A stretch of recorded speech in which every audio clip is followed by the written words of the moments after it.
Hello friends, welcome back to Supriya Tamil channel. இந்த லாக் வந்து ஜூலை 20 போன ஞாயிற்றுக்கிழமை எடுத்த லாக் ஃப்ரெண்ட்ஸ். அன்றைக்கி பார்த்தீங்கன்னா கிருத்திகை. இந்த வருஷம் ஆடி மாதம் பார்த்தீங்கன்னா 2 கிருத்திகை வருது ஃப்ரெண்ட்ஸ். ஜூலை 20 ஒன்று, ஆகஸ்ட் 16 ஒன்று. ஆனால் எப்போவுமே ஒவ்வொரு மாதமும் அமாவாசைக்கு அப்புறம் வரக்கூடிய கிருத்திகை, அதாவது வளர்ப்பிறையில் வரக்கூடிய கிருத்திகை தான் மாத கிருத்திகைன்னு இந்த கோயிலில் சொல்லி நான் கேள்விப்பட்டிருக்கேன் ஃப்ரெண்ட்ஸ்.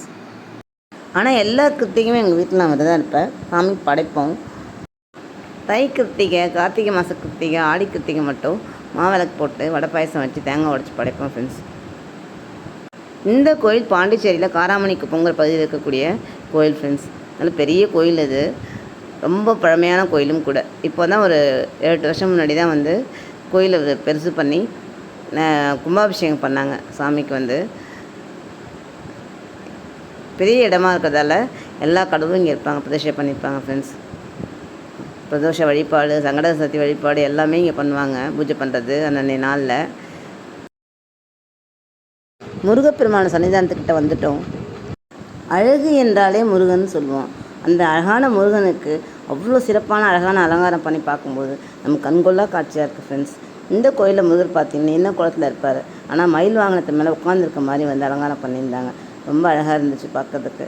அங்கே இருக்கிறவங்க சொன்னாங்க, எப்பயுமே நின்றுட்டுருக்க முருகர் வந்து இன்றைக்கி உட்காந்துட்ருக்காரு கிருத்திகை, பார்க்கறதுக்கு மகிழ்ச்சியாக இருக்குன்னு சொன்னாங்க. அந்த பரவசத்தோடு சாமி பார்த்துட்டு தரிசனம் பண்ணிவிட்டு வெளியில் வந்துட்டோம் ஃப்ரெண்ட்ஸ். வெளியில் வந்து வெளிப்பிரகாரத்தை சுற்றி வந்தோம். மனசுக்கு அப்படி ஒரு திருப்தி பாருங்கள் அந்த சாமி கும்பிட்டதில். அன்றைக்கி அந்த விரதம் இருந்தோட அர்த்தமே அந்த சாமி பார்த்தப்பறம் தான் நிறைவடைஞ்ச மாதிரி இருந்துச்சு. நீங்கள் யாரெல்லாம் அப்படி ஃபீல் பண்ணியிருக்கீங்கன்றதை கமெண்ட்டில் சொல்லுங்கள். நீங்கள் யாரெல்லாம் இந்த 2 கிருத்திகையில் எதை கொஞ்சம் ஆடி கிருத்திகை வச்சுருக்கீங்க ஏங்கிறதையும் கமெண்ட்டில் சொல்லுங்கள் ஃப்ரெண்ட்ஸ், நாங்கள் தெரிஞ்சுக்கிறோம். இந்த கோயிலில் பார்த்திங்கன்னா ஒவ்வொரு மாத கிருத்திகைக்குமே வந்து உற்சவ சாமி வந்து கோயிலுக்குள்ளரே வந்து புறப்பாடு பண்ணி சுற்றி வரும், 3 சுற்றி வரும். அதேமாதிரி அலங்காரம் பண்ணி அங்கே வச்சுருக்காங்க, அதையும் பார்க்கலாம் வாங்க. ஆடி கிருத்திகை அன்றைக்கி ஆனால் வெளியில் வந்து சாமி வீதி உலா வரும். சாமி அந்த இதில் ஏற்றி வைக்க தான் ஏற்பாடு பண்ணிகிட்ருக்காங்க. உற்சவர் அலங்காரம் பண்ணி வச்சுருக்காங்க.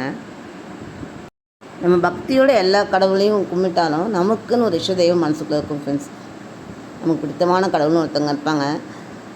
கண்டிப்பாக எனக்கு இந்த முருகர் கடவுள் வந்து மனதுக்கு பிடித்தமான, எப்போ பார்த்தாலும் அந்த முருகான்ற வார்த்தை என் மனசில் வரும். உங்களுக்கு இஷ்ட தெய்வம் எதுன்றதை கமெண்ட்டில் சொல்லுங்கள் ஃப்ரெண்ட்ஸ்.